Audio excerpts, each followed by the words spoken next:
Heather McDonald has got the juiciest scoop.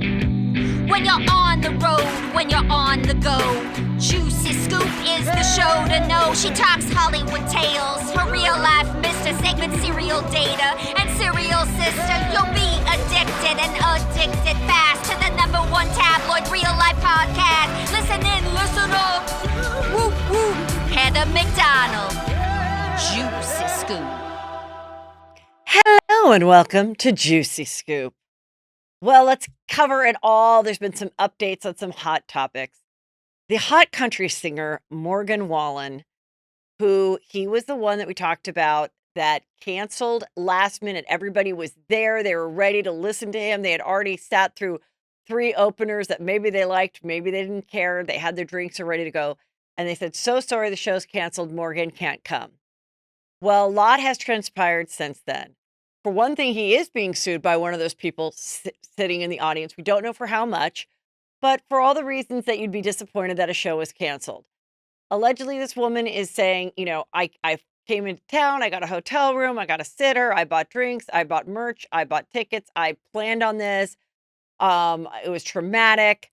Now, that'll be really interesting to see what happens because obviously this would set a precedent for when people do cancel. People cancel because, think about when Kanye West, he was performing and someone ran up and said, your wife was just, held at gunpoint and all her jewels were robbed in Paris. Gotta go, people. I'm gone. I fainted and fell on my head. The show was canceled. I had to go home. The second show was canceled, but then I came back a few months later, but we also offered those people their money back. So sometimes people feel annoyed when they don't have the option just to get their money back. Other people are like, the money back isn't worth it. First of all, or if they don't offer the money back, then they're like, oh, we'll come back in 5 months. Well, I can't come back in 5 months, Adele. I don't have that week off. So that was the big problem when Adele canceled, I believe just like 1 or 2 days before she was going to perform. This was literally minutes before he walked on the stage. Well, now the label is saying this isn't true, but there has been an accusation that the singer was too drunk to perform, that some security guard was heard saying he's too drunk to perform. Annie, who works with me, as you know, went to Ole Miss. She had the scoop that he was partying with sorority girls in Ole Miss the night before. So was he drunk? Was he hungover? Did he lose his voice? Because we all know when you really have a crazy party night, sometimes you do get the raspy voice and sometimes you are like, why, you're just kind of sick.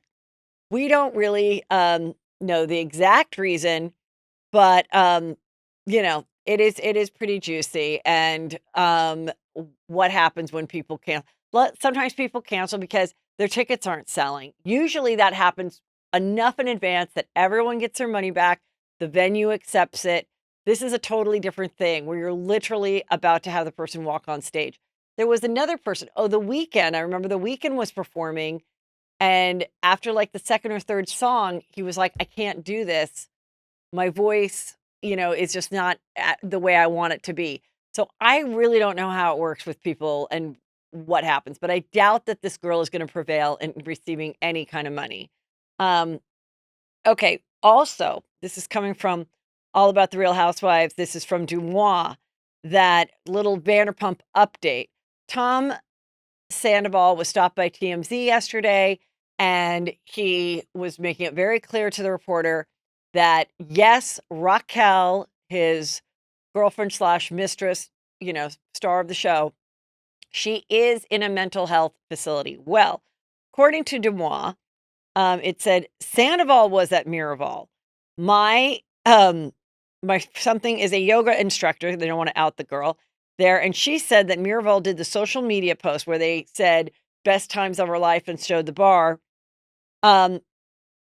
Because Tom was fake crying on the phone and all upset and whiny because the public was finding out. So they did that post and Tom shared it to get the word out even more so that people would think that he wasn't there and wouldn't stalk the place or have the media there. He even asked to be comped or something. Well, I don't even understand this because I think that he is just loving the attention. One thing he said on the streets with the TMZ guy is the guy goes, now you guys are like, really famous celebrities. You really weren't before. And he was kind of like, I think I am. So it is very it's crazy to see this all come down, what will happen. Um, Again, my prediction is Tom Sandoval comes back to the next season and is filming because he has business with Tom Schwartz. And I believe that Raquel will not. That is just my opinion. But he made it very clear to the reporter, Raquel is in a mental facility. Do you understand? She's in a mental facility. She's in a mental facility. Leave her alone. Okay.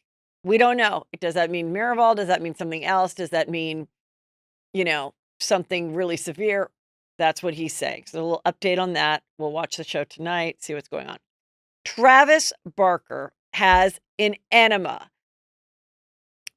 that he's selling. It's $182.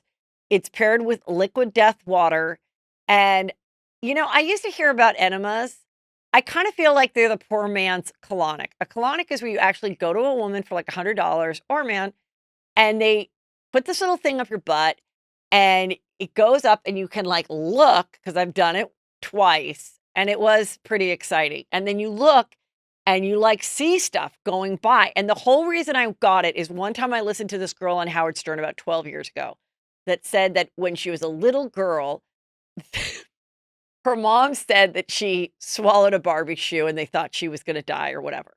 She said she got this colonic and then looked at it like, just looking at it like just water going through like a water slide, and she saw a little Barbie shoe come out and she was like 30. So it was like allegedly in her for that. So whatever. Lots of people do it. They want to do it like before a red carpet or whatever. In enema, the only time I've really heard about an enema is when Shannon Storms Bedore was with David Bedore and she was trying to do an enema and part of it broke off. And then she had to have David like help her get it out. I know this is shocking. They eventually got divorced, but whatever. Travis is saying this is what brought him and Courtney together. A lot of people are calling him now Travis Kardashian. Like, really, you're selling this? I think it's all for publicity. I don't think he's going to make actual real money on selling this $182. It's supposed to be like a piece of art. You're actually not supposed to put it up your butt. And they said, we don't want to make sure anyone gets hurt. We don't want a David Bedore, Shannon Bedore situation. Like, you should just put it like on a shelf and just like have it look pretty, like your Gwyneth Paltrow vagina candle smell. I think that's exactly it. It's just a way to get us to continue to talk about them before the Hulu show comes out, make it seem like it's funny, and we are. So it worked. But I don't know. Do people still? It seems like a lot of work, but I guess people do it just to have a clean one. Clean as a whistle. Clean as a whistle. Okay. Speaking of a-holes. Okay, so Savannah Chrisley, daughter of convicted criminals, her parents, Todd and Julie Chrisley, went on Southwest and was very annoyed with the Southwest people. In fact, she called the Southwest person helping her an a-hole, which then got her thrown off the flight. Right? Was she thrown off? She was denied. Okay, so anyway, she did a whole Instagram story. I love it when people do an Instagram story about when they think they're receiving poor customer service when actually they're the awful customer. Like, there's nothing better. And they're putting it out there like, can you guys believe it? And everyone's like, yeah, you're awful. So she arrived late to the flight and they're like, yeah, you need to check in your bag. Sometimes that happens. Sometimes you have a bag that's standard size to go over, but it's too late. Southwest, there aren't assigned seats. So if you arrive late and everything's full, they're like, hey, we're going to have to just put in the back. They don't charge you. And then you're going to have to go and get it in the carousel after. Okay. That's just life.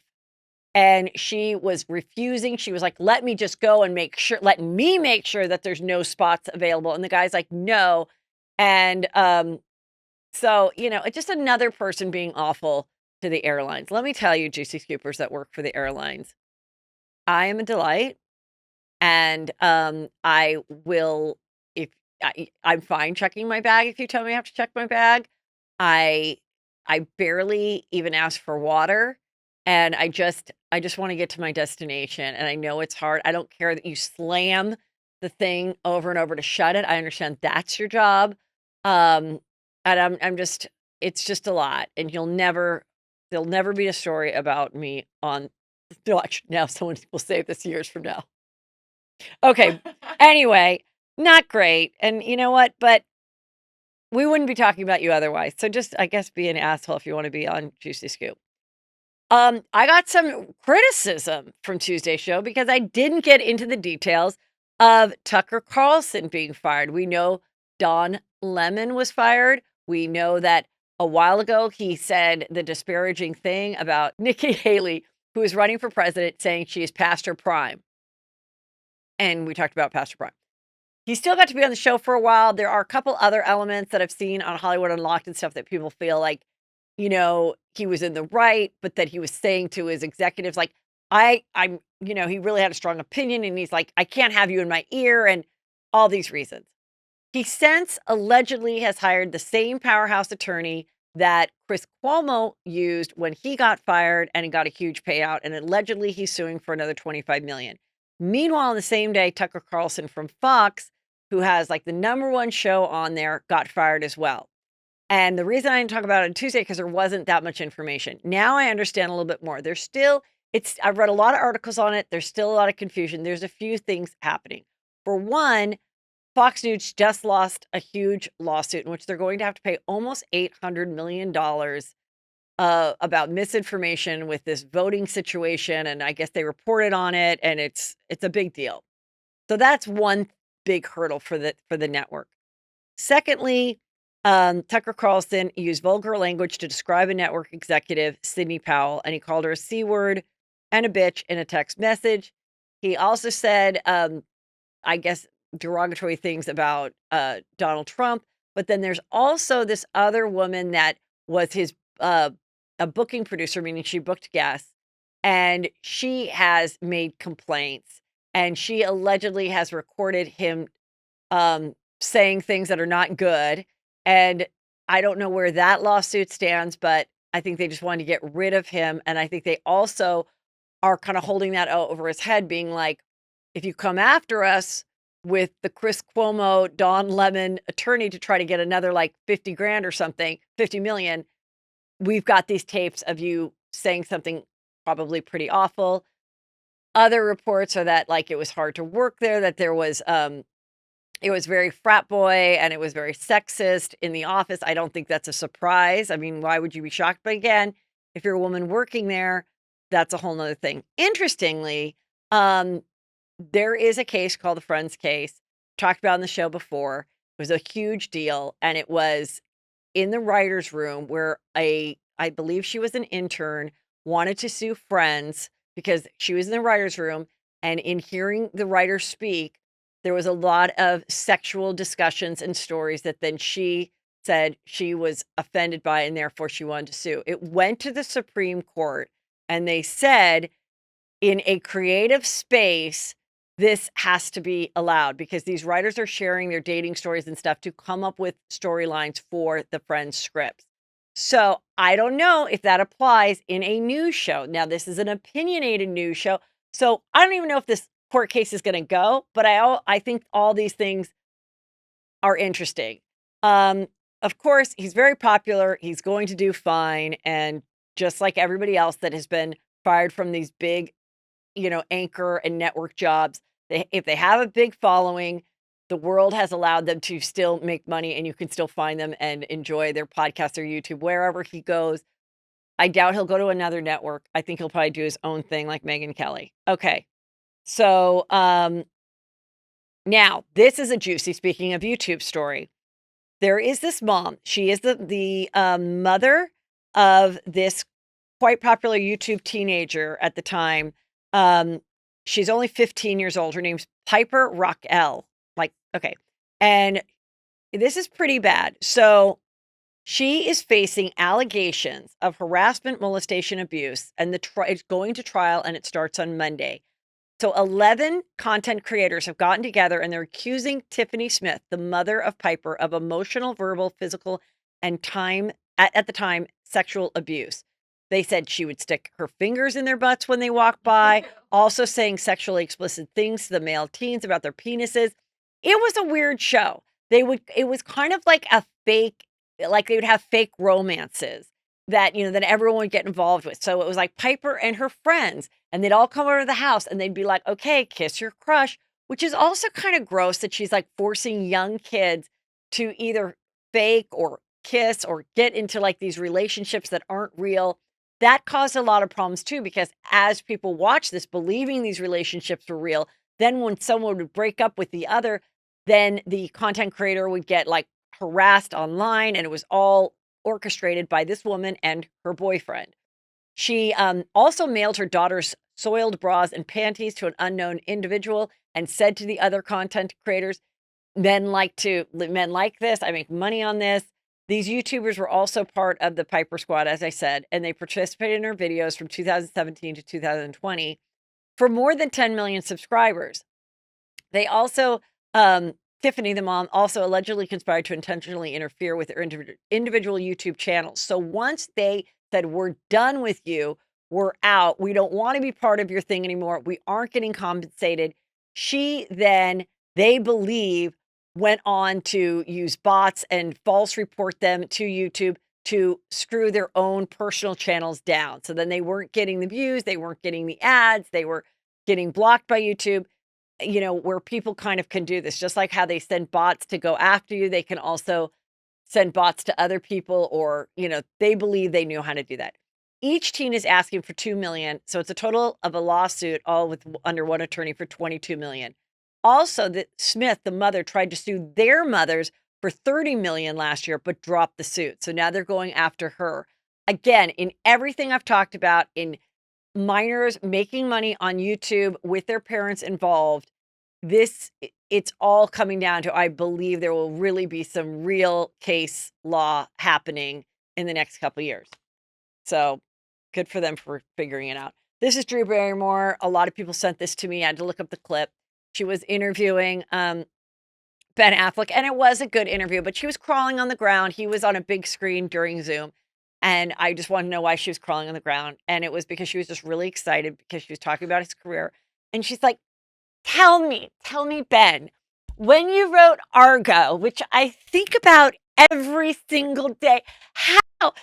And then she starts climbing. How did you think of writing that amazing scene? And he's just like in his house on a Zoom, like watching her crawl around. Anyway, we love her. Good for her. Now, this I've seen about 18 articles on, and I'm like, Annie, what is the deal?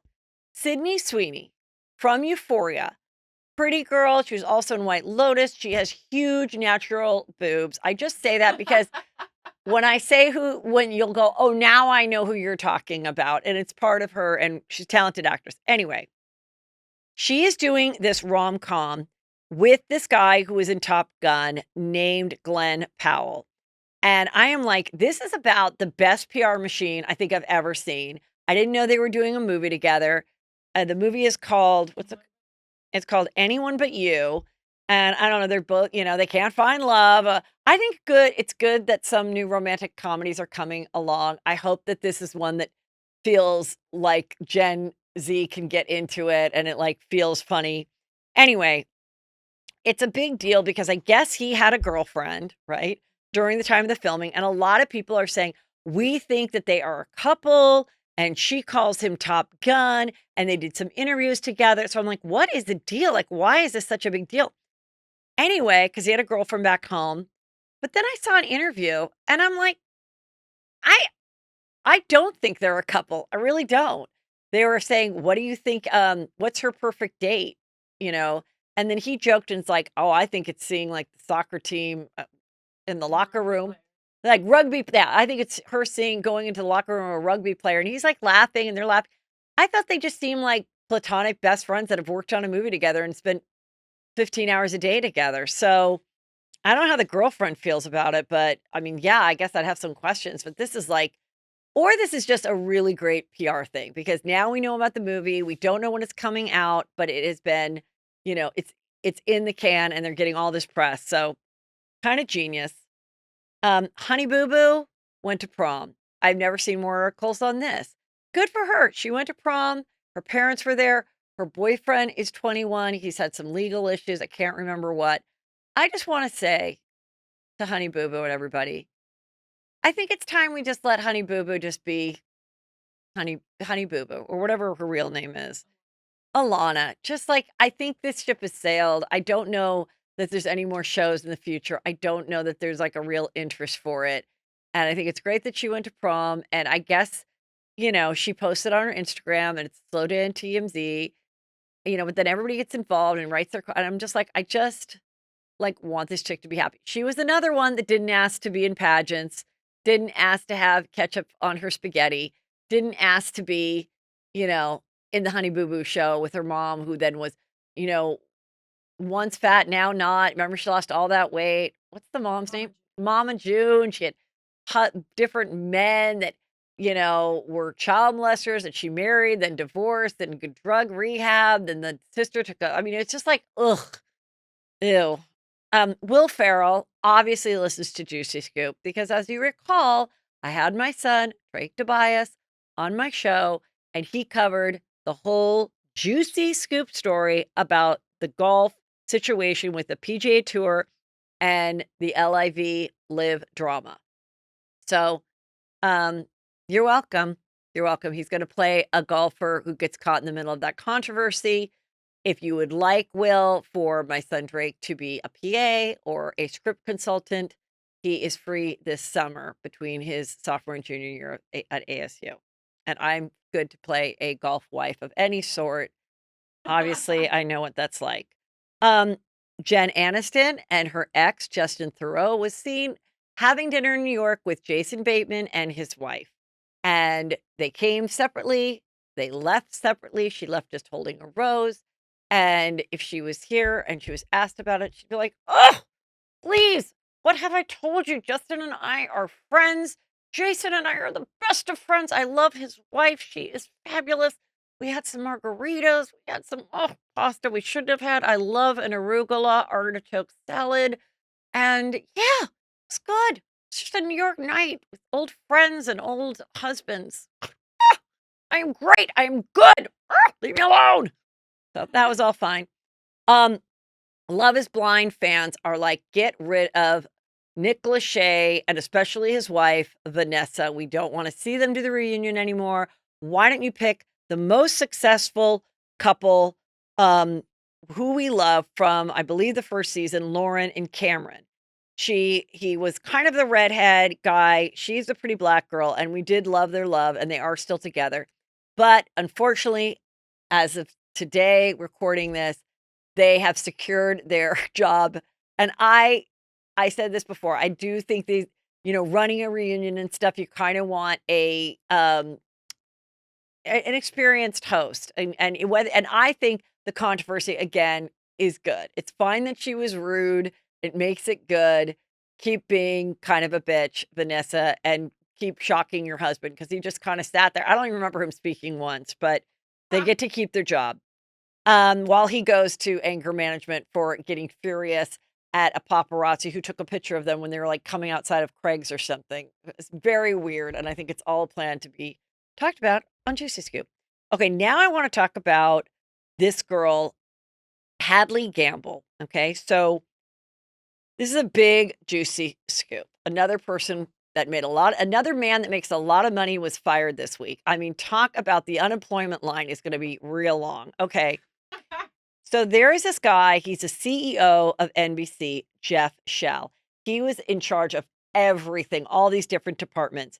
And he was recently let go because he was accused of sexual harassment, but he also admitted to an inappropriate relationship. The inappropriate relationship is with this woman, Hadley Gamble, she admitted it to happening on and off for 10 years. She was a reporter. She's most famous for interviewing Putin. She was the last American journalist to interview Putin. And he was taken by her, because she's sexy with long brown hair. And my Juicy Scooper said, I thought this was Heather on the beach. Now she is wearing a blue bikini, a turquoise, which is my favorite color bikini. And she has big glasses on. So her face doesn't really look like me, but it did. When I saw it, it does seriously kind of look like me and my body. Subscribe to my YouTube, everybody. Subscribe to my YouTube to see all these great photos. I also want to say, a lot of people send me saying, I saw your doppelganger, I saw your doppelganger. And I guess I just think I'm prettier than the rest of the world because I usually don't really like it. But this one I like. This one I'm totally okay with. And also, this chick knows how to date rich men. Okay. So not only did she have an on and off relationship, which she admits to and came forward, I don't know if she's saying it because she's like, wait a minute, if you're paying out people that he sexually harassed, I technically was an underling, how I talk about that when you have a romantic relationship, even if it's somewhat consensual, if you are if you're having it with someone in a superior position than yourself, which would be Jeff Shell, you can go forward and get an attorney and say, I had to have this on and off relationship all these years to keep my job. And they're probably just going to like pay you. So she's probably like, you know what? Let me get a payout. But in the meantime, this Heather McDonald lookalike, Hadley, she was also dating this guy, David Bonderman, who is a just sprung young 80-year-old man. He is the TPG chairman and the billionaire coworker of the NHL Seattle Kraken. No, well, okay. Anyway, their relationship was outed because the 80-year-old man listed her, the Heather McDonald lookalike, as a female companion when she flew on his jet. He's also known to have several female companions that he showers with gifts. I thought it was going to be he showers with them. And another top exec complained about this as well, as he pays for most of their living expenses, and he's known for this, which again sounds nice. You listen to Marlo, talk. She dated a really rich man. She was on my show Tuesday, Marlo from Atlanta, and you want to get the pink slip and the title of the property. Pink slip title. Pink slip title. Think about that, girls. Not just a turquoise bikini and being on a jet, okay? Flying private is nice. You want to get more out of it. So anyway, this guy, Jeff Shell, he resigned after the sexual harassment being accused. And then he, of course, admitted to having this affair with this woman. And there you go. So, and she confirmed it, that she also was this woman involved. So good luck with her. She might want to hang out with like Lauren Sanchez or whatever. I think they would have fun and just like go around with billionaires. Now this is some updates on some juicy crimes. Former Menudo boy band member has claimed that he was drugged and raped by the father of the Menendez brothers. To remind you guys, the Menendez brothers is one of those cases I've talked a lot about. These two brothers have been convicted for killing their parents, shot them in their home, then they had originally said, oh, people came in and did it. They found out they bought the guns. They were spending all this money, getting Rolexes and this and that. And then in their defense, they came out and said, we were horribly molested by our father for many, many years.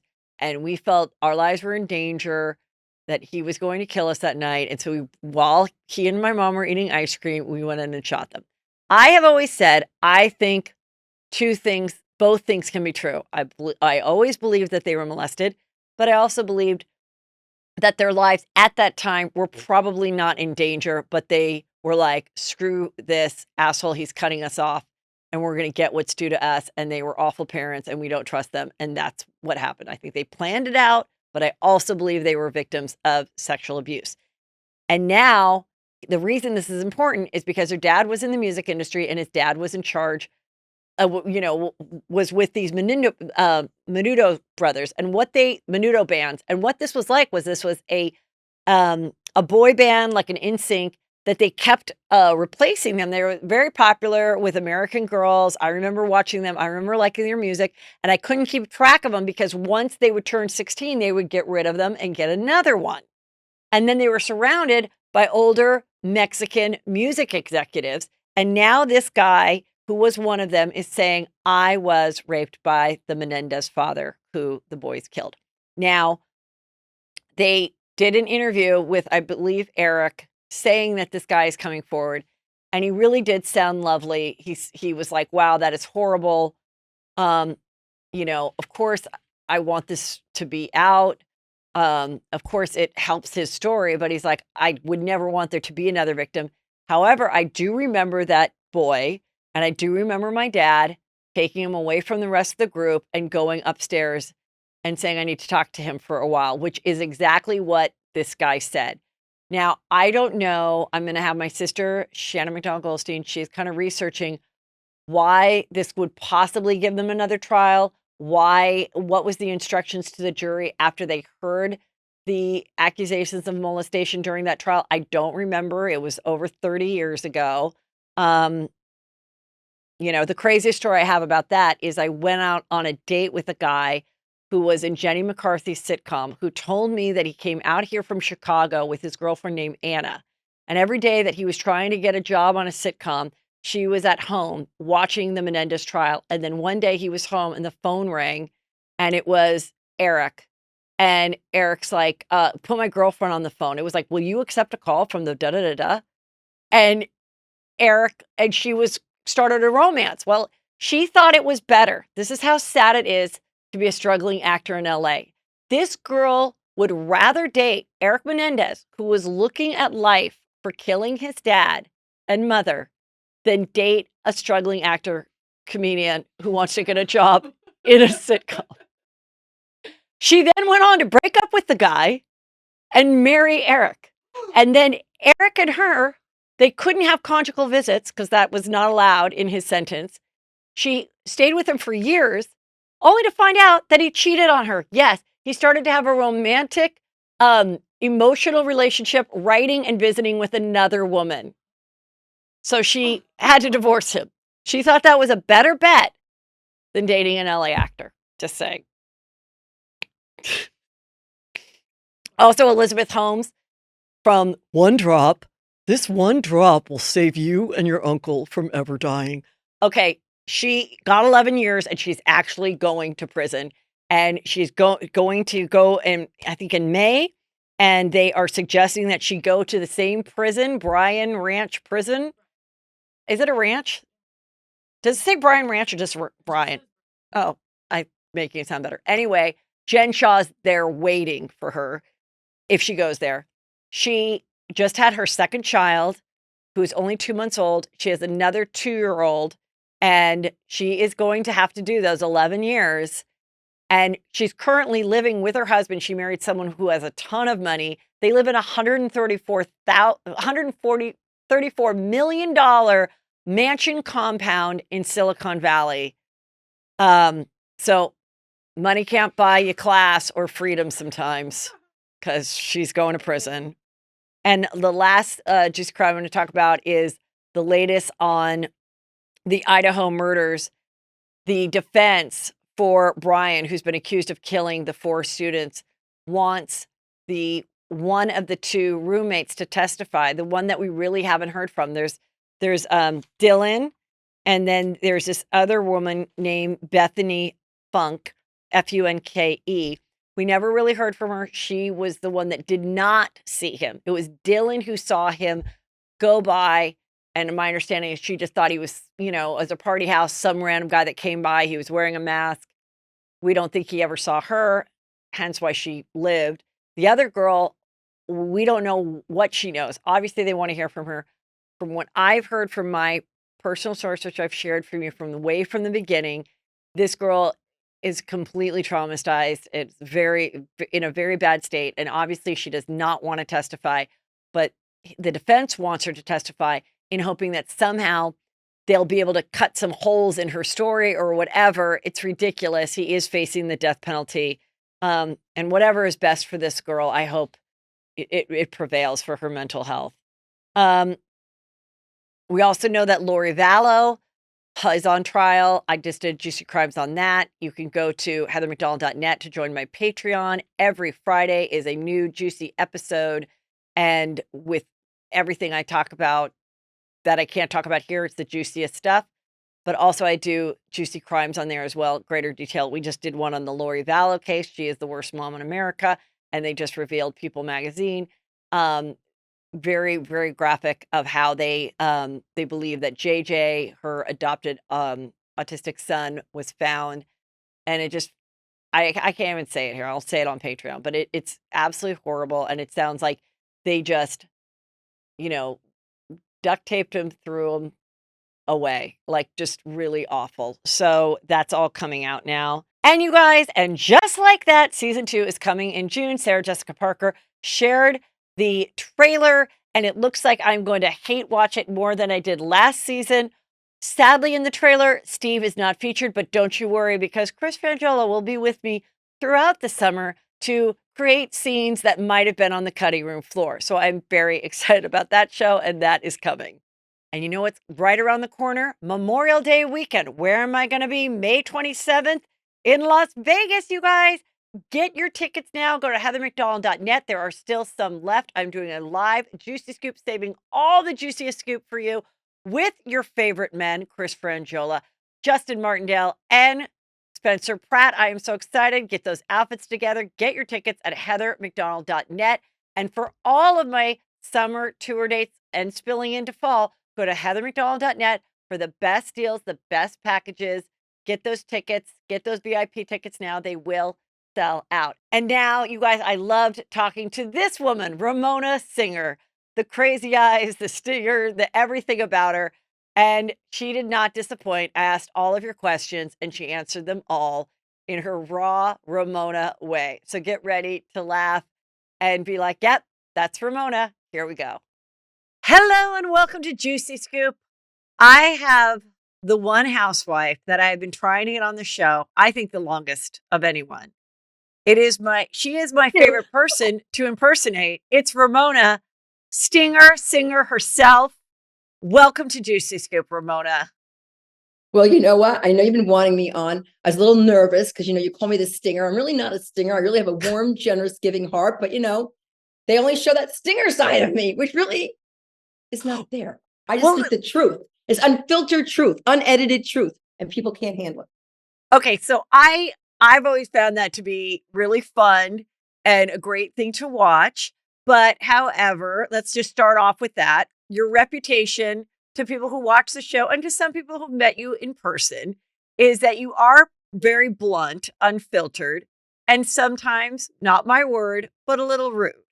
And I also heard you don't really like when people approach you in a setting that you aren't set to do. It's one thing to be doing a meet and greet.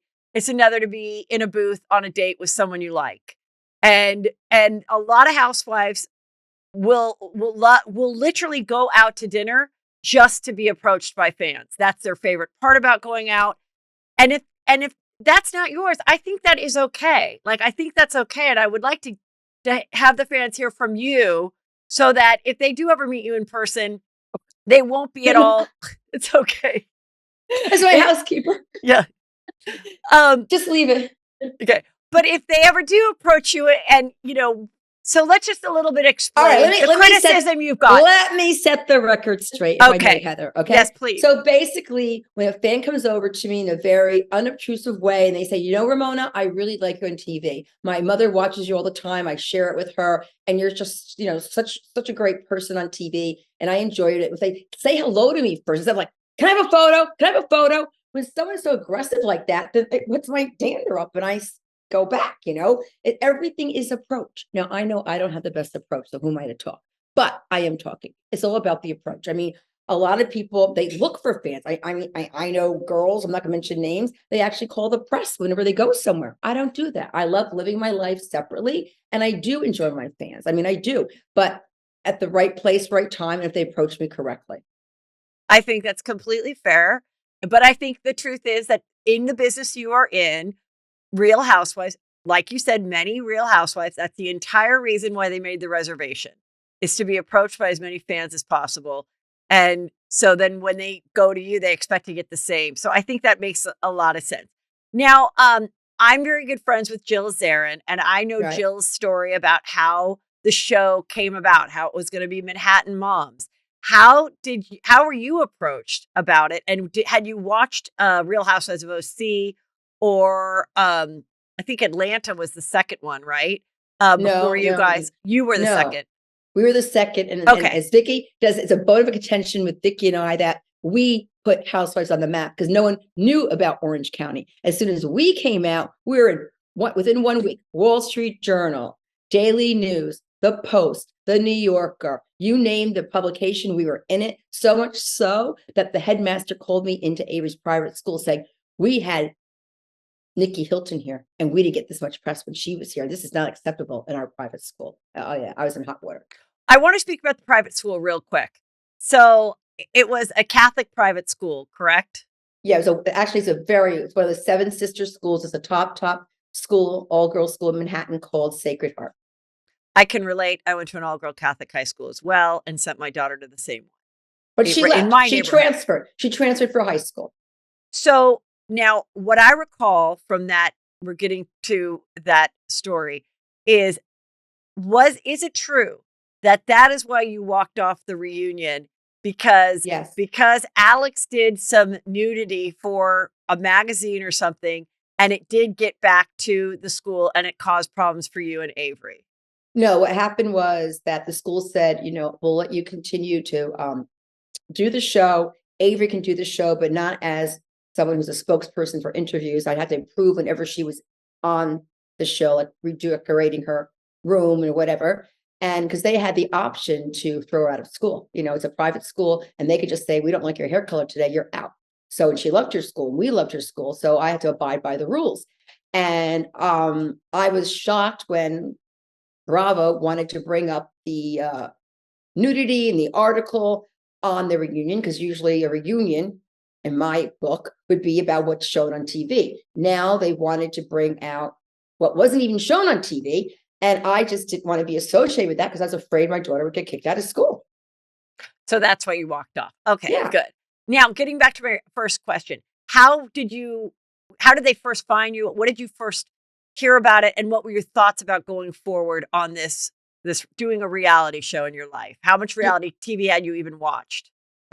Nothing really. Do you want the only reality TV I watched as a friend of hers was Lisa Gastineau, her show with RHONY. And because of her show, that's how the Kardashians got on, because the mother was so intrigued about the fame and then how she got on E that she pursued it exactly the way Lisa did. Lisa gave her basically the tools of how to do it. Right. So anyway, basically what happened was they wanted to find me. I think actually Jill didn't want them to find me because Jill was there. They were actually interviewing this girl, Regina, and we had a cooking party with like 20 of my girlfriends. And Jill was there and Regina, who were there taping. I thought they were taping for a cooking show for my girlfriend. So of course, me, I speak up. I'm always making comments. I'm just Miss Personality, Miss Inappropriate at times, and just being me. So I remember the producers told me later, they said, well, how can we find this girl? How can we find this girl? Well, Jill knew who I was. They probably asked Jill, but she didn't say anything. She didn't want me on the show. So now I'm in the middle of the summer. I'm working up with my company. It's slow time. And my good girlfriend, Dr. Sharon Giese, she's a top plastic surgeon. She has all my injectables. And she said, Ramona, I just got this strange phone call. They're asking if I have any patients or if I know anyone who's upscale, married, very social, has a career, has children. The only one I can come up with is you. And they're doing a show called Manhattan Moms. Are you interested? Well, I was bored. My daughter said she wanted to be an actor. It's like, oh, let's just do it for the fun of it. So that's what happened. And later on, they said, wow, we were looking for you. And I remember I was playing tennis with Jill.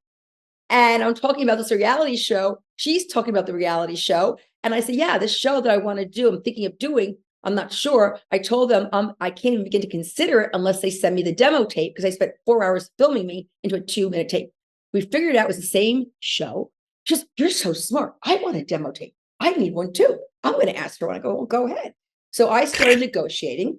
I started negotiating for $7,500 an episode. Because I backed out, all those dimwit girls, not saying dimwit, they were so desperate to do TV. They agreed to $7,500 for all 6 episodes. Yeah. So that's the history. And I almost. So wait, what did you get? Did you get your $7,500 per episode?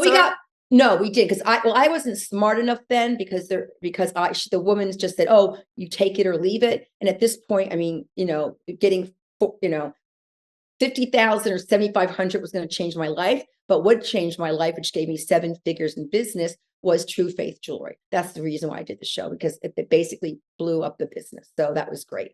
And I was smart enough to put everything in RMS Fashions, because when I signed the contract, I mean, I know Bethany was talking about the Bethany clause, but I already knew just to put everything in RMS fashions because it could not touch any existing business. So any business I do goes under my corporate name, which is already mine, so they can't tap into it.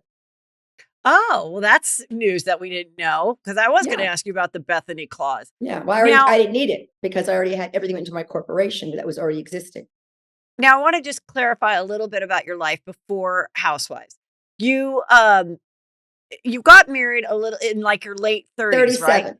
Okay. 37, and I got had my daughter at 39. I mean, dating was never my problem. I just realized finally, oh my gosh, I mean, I always made money, could always buy my own fur coats, my own diamonds, take myself on vacation. I was self-made. I mean, my Because you husband, created the wholesale apparel business, right? yeah. I mean, I had 7 figures in the bank saved when my ex-husband married me. He was like shocked. I didn't tell him, but he found out later because I bought all the properties with that money.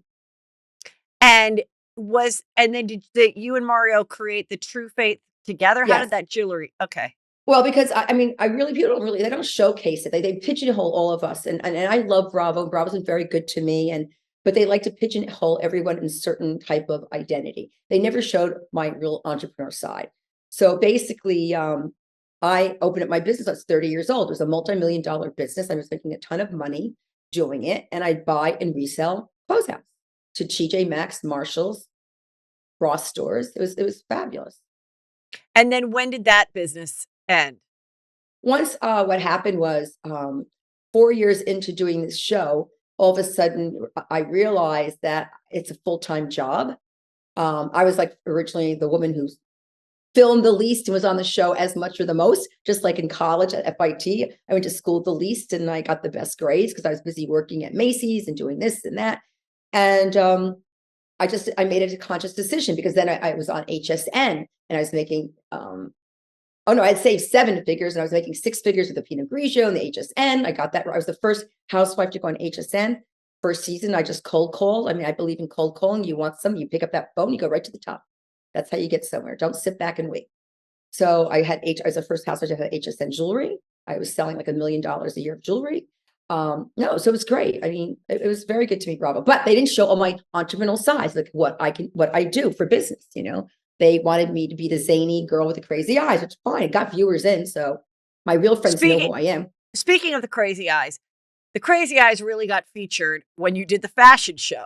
Now, what were you thinking? Were you just nervous, hoping not to trip? Like, why did you look like a deer in headlights? Yes, a deer in headlights, because the lights, the cameras, there were so many, because it's the fashion show. And you have all the photographers flashing and all the lights. I was like freaked out. It was like freaky. I mean, it's really, I said, I'd rather be a businesswoman than a model. I think being a model is a really tough job. So speaking of all the businesses, throughout the years, obviously we had the Bethany, skinny margaritas and everything else that she pushed, from her jeans to her bologna to her, croutons, chocolates, and yeah. Wait, she's good. Put enough, throw enough stuff on the wall, something will stick. So I actually admire her for that. So then throughout the years, we saw other businesses that you did, that you and the other women launched. The Pinot Grigio. Where is the Pinot Grigio today? It did really well. I sold I got like 10,000 cases, which is like a huge amount in a year and a half, 2 years. But it was too much work. I mean, I realized all of a sudden, that's when my marriage, I think, started to fall apart. I was hustling too much, and it was just too much for me. I had the business, my own business. I had the HSN where I go 4 times a year for 3 days. I had a Pinot Grigio. They had me wanting to do 30 appearances all over the country. So I was on a plane constantly. So I got sick. I got really sick. I had terrible vertigo, which you can sometimes, and a very bad tinnitus, like the ringing of the ears, which sometimes people have for the rest of their lives. So it was a wake-up call to slow down and just, stop with all this work, So with that, we saw other people that were obviously creating parties around something that they could launch. And one of the things I remembered is when Jill was a spokesperson for Kodak camera and film. And you, in your very unfiltered way, which would be fine if it wasn't being filmed, you said, well, who's going to buy regular, who's buying, everything is digital. Why is someone buying film?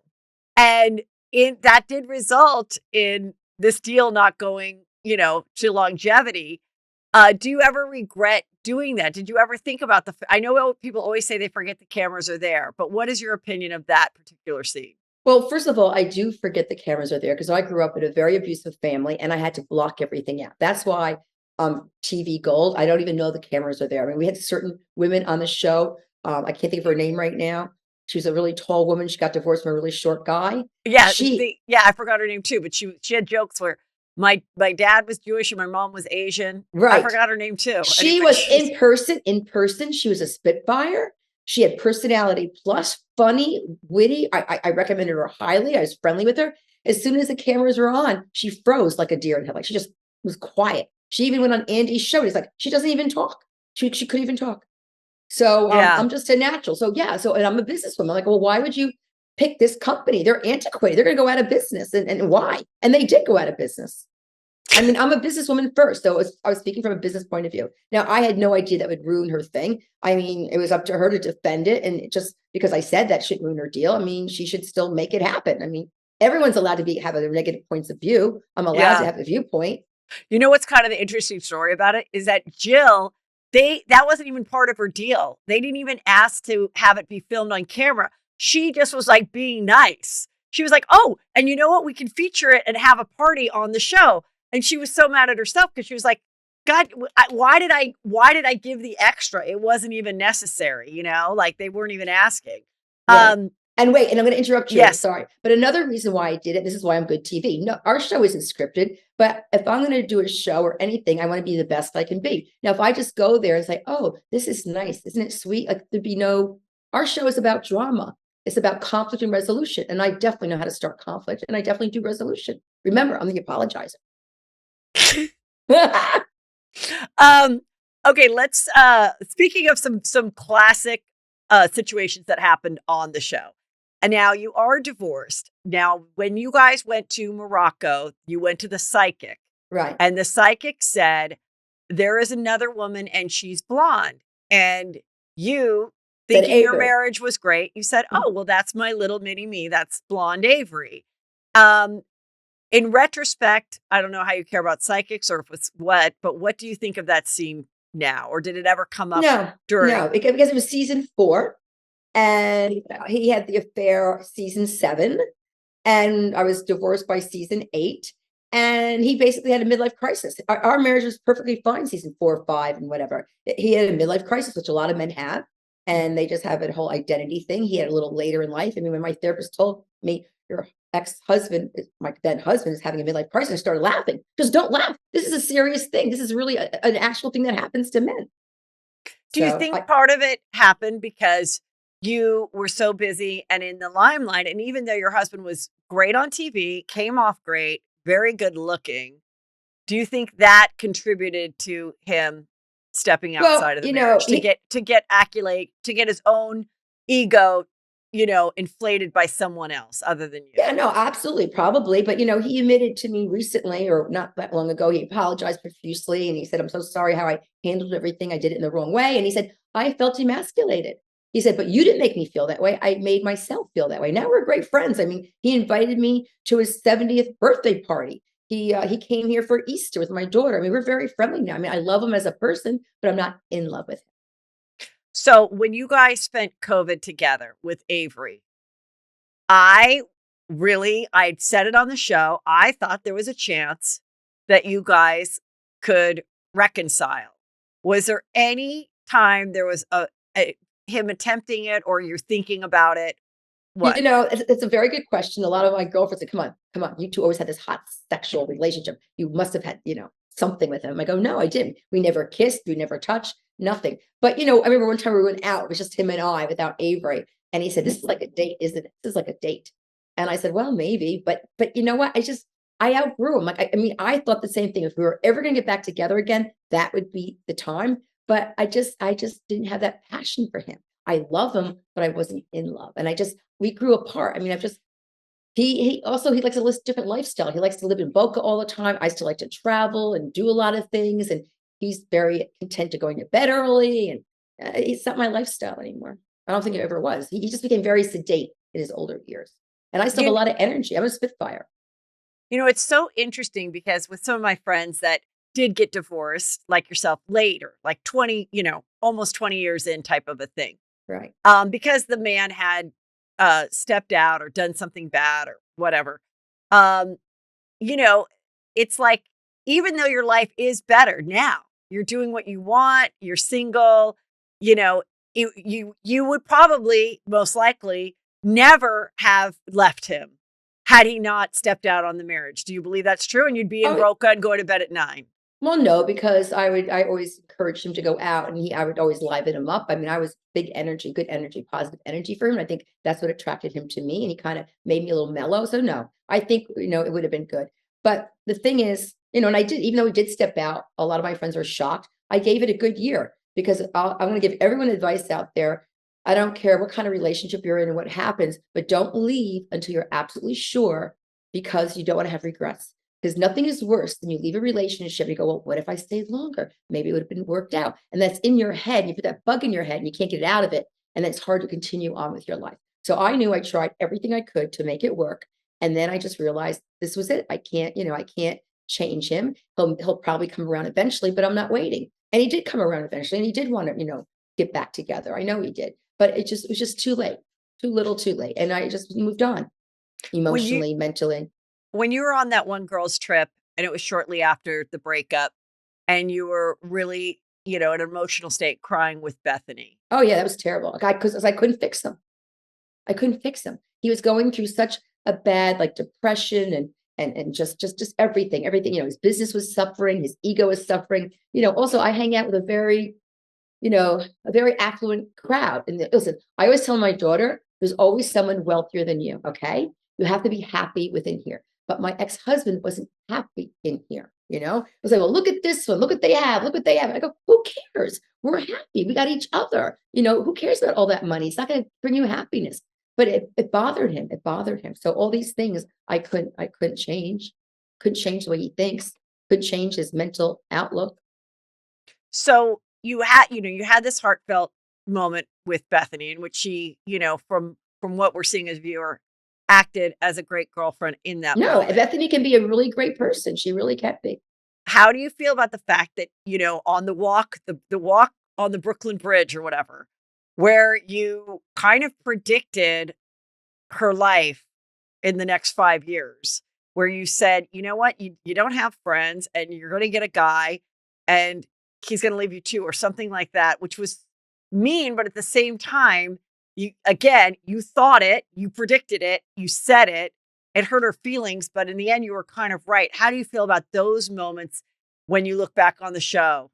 Well, also what they did, they edited out that she was like taunting me. She's like, your husband, don't think he's so great. I see him checking out people's asses and this and that. I go, well, good. It means he has a libido. Let him check people's butts out. I don't care, as long as he's faithful to me. So then, that's when she kind of was sticking it to me. So then I turned around like, well, what do you have? Look at what you do. You push everybody away. You're probably going to end up alone because you push everyone away. And, it wasn't probably, I've learned now by watching myself, and I've grown, that just because someone is like feeding you something and pushing your buttons doesn't mean you should retaliate and push their buttons. But again, it was great TV. So another great moment was when Bethany was on one of the reunions, and Annie was asking about her comment about Dorinda and John. And when she said to John, you did a couple rails, of cocaine. And then she was like, and Dorinda's like, I don't do cocaine. I don't know what you're talking about. And Sonia was like, yeah, you do. And then Luann was like, maybe we should stop talking about that. I just saw that clip on TikTok. Like, there were some really crazy moments back in the day. I mean, in the vintage years of Housewives. What was going through your mind during that situation? I don't think, whether someone does drugs or not, I just think that even I wouldn't like touch that subject. Yeah. I just don't think, I think it's a tricky subject. And I just don't think it should be mentioned or touched at all. And yet I do touch on everything, but I believe that no one should touch that and bring that up about anyone, whether they think it's true or not. And you were quiet during that exchange. Now, where do you stand with Bethany now? Are you at all friendly or in touch? No, we're friendly. I mean, I actually admire what she's doing. I get a kick out of it. I mean, I don't know how she has the time. Whenever I do my Instagram, I just see her constantly commenting about the makeup and this and then. I actually went to the dollar store, bought some of those sponges for $1, I got some of those things. Yeah. So, where do you stand with Dorinda today? Are you guys friendly?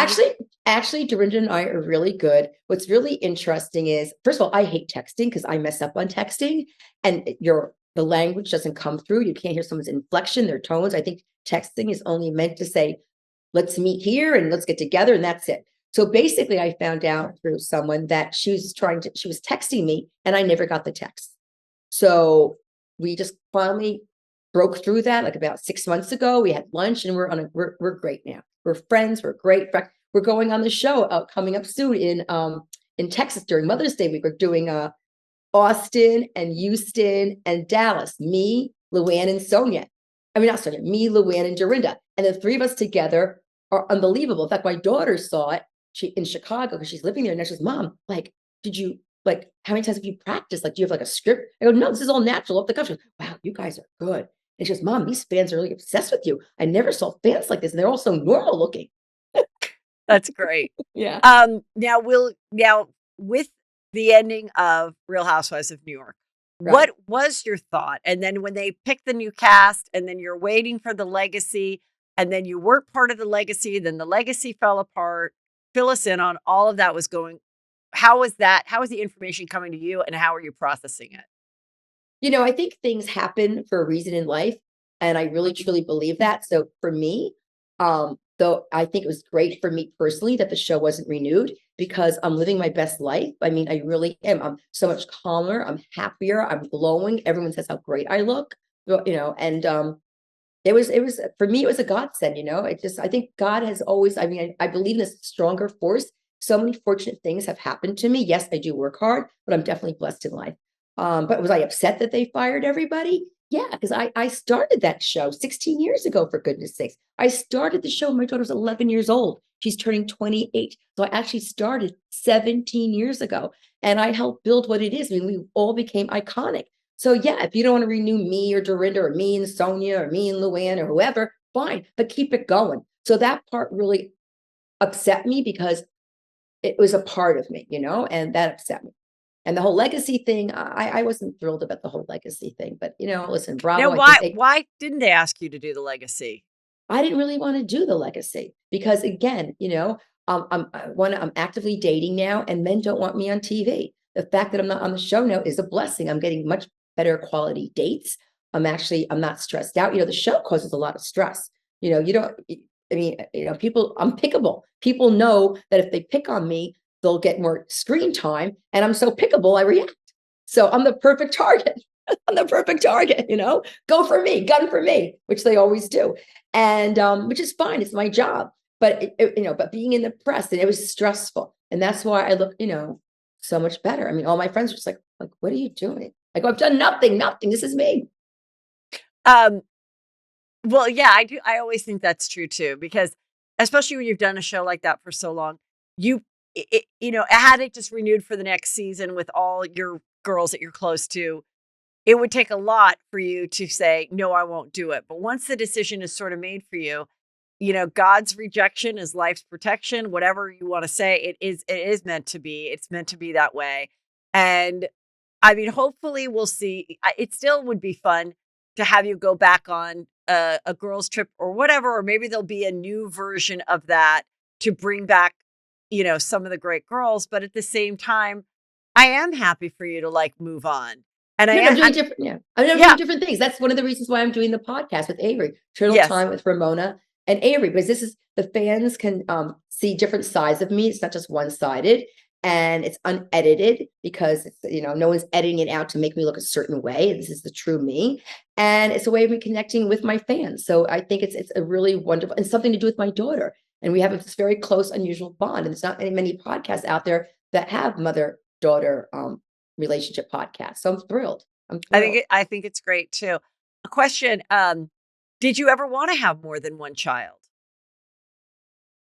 No, because you can't do it all. I mean, I had a very good relationship with my husband at the time, a really healthy one. I have great friends. I keep getting more and more friends, and I'm very social, and I was managing 2 homes and a business. And if I had a second child, I'm a person, I'm very competitive with myself, and I want to do it all. And I couldn't, what if I had a boy? What would happen? My then husband would be doing things with the son, and I'd be doing things with the girl. And, I'd be taking her to ballet and be taking to baseball games. And I research everything. And people tell me they start drifting apart, the family, because the father goes with the boy and the mother goes with the girl. And then the other thing that happens is I would have these lunches, these very beautiful high-end lunches at these major estates in the Hamptons. And I'd be speaking to the CEO and CFO of all these banks and companies. And I go, so what's it like having 2 children? They go, oh my God, it's so much work. Well, they have like tons of staff and they're saying it's so much work. And I say to mothers, what's it like having 2? Well, I'm glad I have her, but 2's not like double the work, it's 4 times the work. And they fight 75% of the time. They don't start, and I find out they don't get along until they're in their 20s and they go to college. So I didn't need another child for my ego. And I also researched you don't have a second child for your child. You do it for you. And Avery was dying to have a sibling, but she got the dog instead. Coco. I think what you just said is so interesting. I've never heard it described that way. And I think it's just a really valuable advice and information for anyone who's thinking about it. Is everything you should consider. Yeah. Just like someone else would say, yes, but I had to, because one of the reasons I had to is because I was like, well, when they get older, at least they could call each other and say, can we just talk about how freaking weird mom is? Like, I would like them to have someone to talk about me with. Right. So I see it for all, but I do think there's so many benefits to just having one. And for me, it was for me. And also to travel. It's so easy to travel with one, and you get invited everywhere. I mean, I don't think I would be invited totally on true. I wouldn't be invited on my girlfriend's yacht or their villa with 2 or 3 children. With one child, easy breezy. Not that that's a reason to have only one, but I'm just saying there's other advantages. It's so true. When I don't mean to brag, but I used to be invited to Kris Jenner's Christmas party for many, many years. And then they kind of it was a bloodbath. They cut a lot of people out. I was with wonderful people that they cut out to no longer invite, mostly because the girls now had their own children and now they had their mommy friends. And I said, and listen, I'm 6 people deep. Christmas Eve at Kris Jenner's back in the day, I got to bring all 3 of my kids, my husband, and my mother-in-law. But that's a lot of people. Absolutely. Like, I totally agree with the fact that, And I have one friend who has 1 son and I have 2, and the boys would be destructive to people that weren't used to seeing boys at that age. And my friend with the 1 boy, she did get invited to more stuff. It's totally true. Right. So true.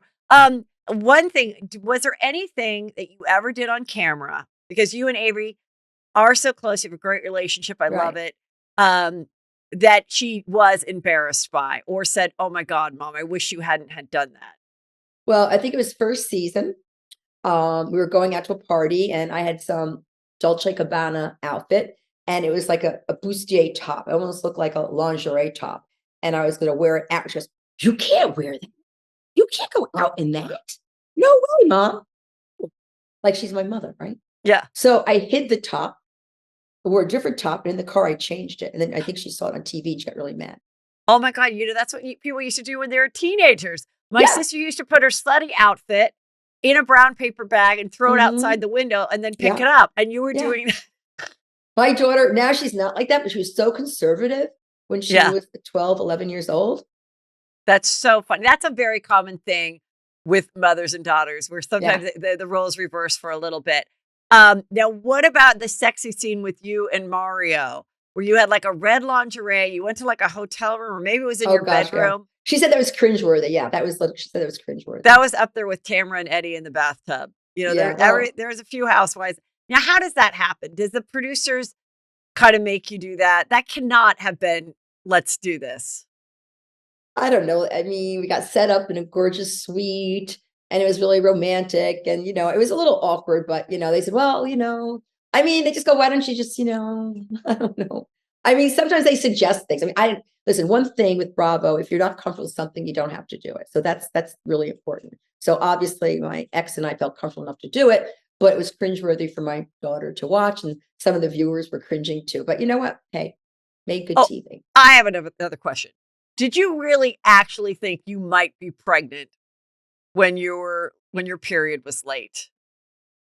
Well, yeah, but then it just, well, I don't know. Can I just plead the fifth? Okay, fine.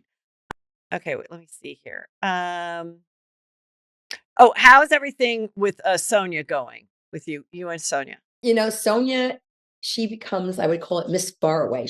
When we're not filming, no one hears from her. It's like a joke. It's like Luann will say, "Did you hear from her? No. Did you hear from her? No. I texted her 2 months ago. I saw it. No." She just goes remote. And she's doing shows. Yeah, she does. I think she's doing like burlesque shows, right? Yeah. No, it's not burlesque shows. She's doing, well, she said it was a stand-up show, but from what I heard, it's just her answering questions. And what people have said to me, I am not an eyewitness, but it's very much, I think she, is having some cocktails in the green room before. Yes, I had people DM me about that too. But Sonia's Sonia. She's a big girl and she has to figure out her own life, right? But what I kind of think is, when this has been your life for so long, and this is what we love to see, is Sonia is funny when she's drunk. It's a lot to watch. Sometimes it's too much, but it's still entertaining to watch.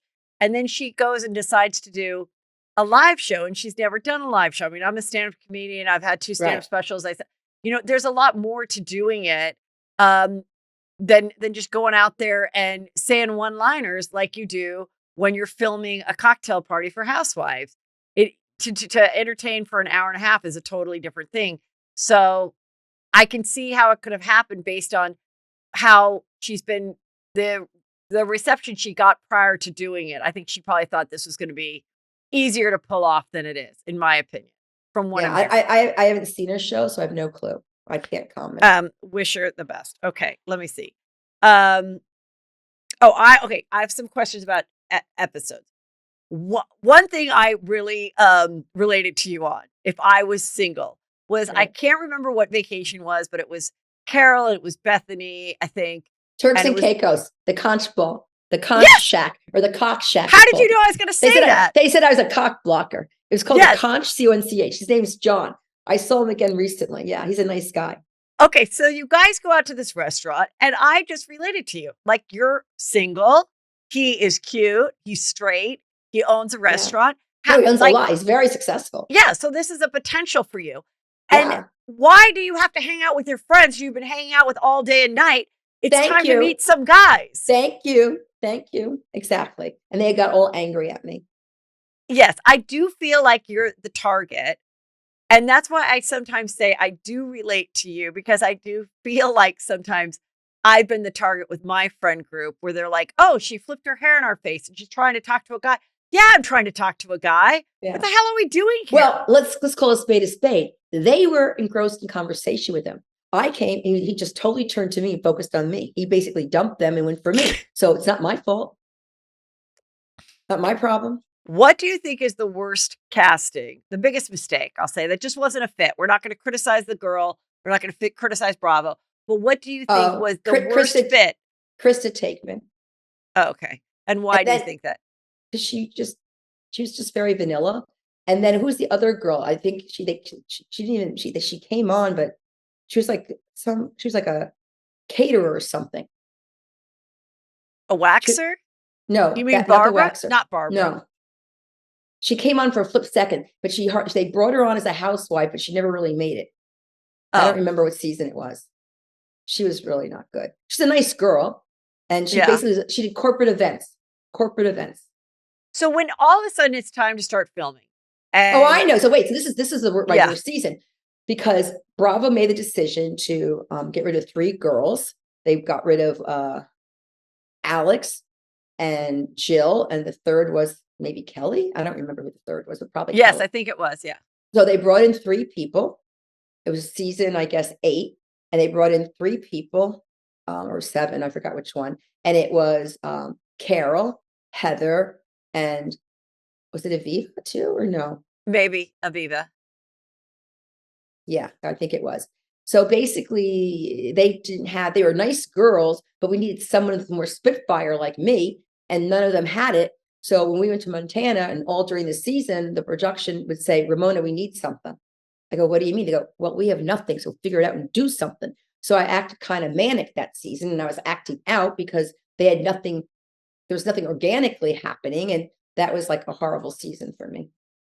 I do Yeah. think it's listen, I've been And watching I'll the never do shows. that again. So now, if and when, and they don't really do, but if and when a producer says, well, no, Ramona, I think you should say this or do this, and they don't make you, they just suggest. But now I just go, doesn't feel organic. I'm not doing that.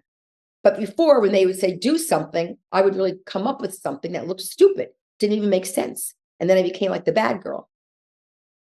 Yeah, I mean, I've interviewed a lot of housewives. Obviously, I've watched every episode that's ever been produced. And I do see that. And I do see when you are a company girl and a people pleaser and a hard worker and a producer you like, it's like this whole vacation has been a waste because literally nothing has happened. Can you say something? Or what about the fact that they said this rude thing about your husband yesterday? Can you bring that up?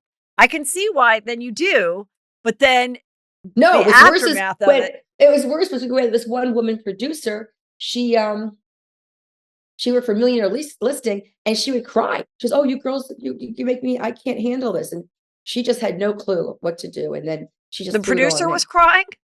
Yeah. I can't stand how you girls are mean to each other. It makes me upset. Yeah. I think I talk about this on my podcast. Yeah. Yeah. Uh, That is funny. Okay. Okay. How about dating the same guy? What is it? Speaking of Aviva, what is it about Harry Dubin? well, I never dated Harry. We're just good friends. And of course, one time his tongue got caught down my throat. Got It's like caught. too much. Yeah, got caught like a trap. But no, well, Harry, first of all, Harry's a gentleman. He's a type of person that he always stands when you come into a room. He'll help you with a chair. He stands when you sit down. Always, may I get you a drink? He's very personable and very charming and very lovely, very well educated, and he's a classy man. So I mean, my daughter adores him. My daughter's friends adore him. Sometimes I'll go out with me, my daughter, three of her girlfriends will like hang out and go bar hopping together. He'll take me and my daughter out for dinner and her friends. I mean, he's a very giving, wonderful man. I mean, I adore him. I mean, he's never been my lover. I'll never have him as a boyfriend, but I love him as a friend. He'll be my friend for life. Okay, that's good. Now, what about how Luann and Sonia both slept with the pirate Well, I and don't know if sharing that's guys? factual or not, but well, I think they've had a little history doing that, but you have to ask them more. I Well, don't wanna right, with Tom. with a With lot of Tom. guys. I think with a lot of guys. How did you feel about Tom and Luann? Did you have your reservations about them being Well, a couple? well, Marrying. well, Tom and I went on one or two dates. I did it for practice. Nothing happened between us. But to me, if a man is 50 plus, he's never been married, never has had children, there's there's something wrong. He's not going to really want a permanent relationship. But maybe that was my feeling. So I felt nervous for Luann because I really have developed a friendship with her and a genuine caring for her. And I just knew it was going to end up like a train wreck. And it did, unfortunately, for her. Yeah, I agree. I But think you know that what? But she so wanted to be in love, and I understand that. We as women, we like being in love, and I think she was just more into being in love than being in love with the right person. She just loved the idea of being in love. yeah. Did you go to the wedding? No. What was your reaction when Aviva threw her leg? Well, you know what? Oh God. So this is the behind the story. She wanted to throw it so far out that it couldn't be retrieved, and she wanted Harry to pick her up and carry her out, but he refused. But That was her plan? he said, no, I'm not doing that, Aviva. Harry Dubin, her ex, you mean? Yeah, they're friends. They share Oh a my God, child that together. is hilarious. She wanted to be carried out with just one leg. He said, no, Aviva, I'm not doing that. Can you imagine? We were all so shocked. I mean, it's one of the greatest scenes. You guys, Ramona and I talked for, I don't know, another 25, 30 minutes, and she got into it all. Why she didn't go to Teresa's wedding. Why, all about her vow renewal. She also talks about the reunion that made her go home and want to quit and what it took her to go back. So juicy and fun, along with her tips about fitness, plastic surgery, everything else. And we're going to hear that on my Patreon. Every Friday, there are new episodes. You go to heathermcdonald.net. You're going to hear that along with my thoughts about the week, the juiciest stuff that I cannot tell on the Tuesday and Thursday show. It's all there on Patreon. You go to heathermcdonald.net. And now for just a little bit more with Ramona, so you know what she's up to. Well, this has been amazing. And tell everybody about the podcast. And I love Avery's but her company, because I know that bachelorette parties have become such a destination thing. You're gathering girls from multiple parts of the world for 3 days. It's expensive. And she is there to make it less stressful, less time consuming as far as planning it. She's got all the connections.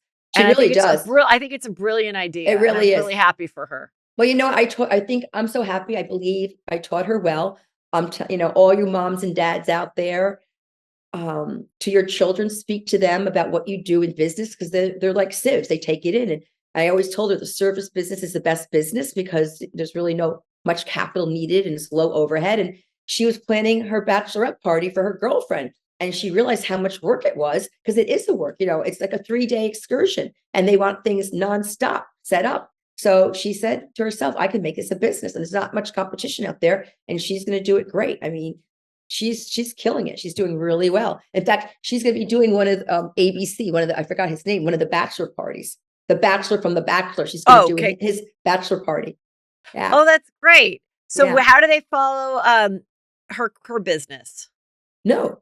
I'm telling you, how do people find her business? Oh, okay. I'm going to say, because she was aggressive, she DM'd him to get the business. Yeah, so, exactly. Yeah. So her website is batchboss.com. And then on Instagram, I believe it is batch__boss. But you can find it on her Instagram under her her website, batchboss.com. And then you and Avery have your podcast together, Turtle Time with Ramona and Avery. I know. It's going to be so fun because, Avery sometimes acts like the mom and I'm the daughter. So I think people get a kick out of my dynamics with her. And my daughter puts me in my place. So I think people can get a big kick out of that, And, so please follow us, Turtle Time, on whatever podcast you watch. Give us a great rating and review. So whether it's on Apple or Spotify or wherever you watch it. And I think it's going to be on every Wednesday. It drops every Wednesday, and it's going to be very entertaining. And the first few episodes will be inside Bravo information, behind the scenes information. And it's something I can do with my daughter, and it's very exciting, and still connect with my fans too. And, fans can write in questions, and it's going to be great. I'm excited about it. I really am. I think you guys are going to have a lot of fun. I love a mother-daughter. I love that you guys work together. I love that Jill and Allie work together. I think it's so smart, and it's so great that you guys, we first saw your daughters so young. Yeah, 11 years old. And I think Allie was 13. Yeah, and that everyone's doing so well. So thank you, Ramona. This was really fun, and it was just wonderful. So thank you so much. This is great. You know what? This was wonderful. I wish I had done this sooner. Oh, I appreciate it. No, you're very easy to talk to. So thank you. Thank you. Okay, you guys, you know what to do. You go to heathermcdonald.net for all of my live show tickets on tour, as well as to join Patreon to hear more of this interview and all the juiciest stuff. Thank you.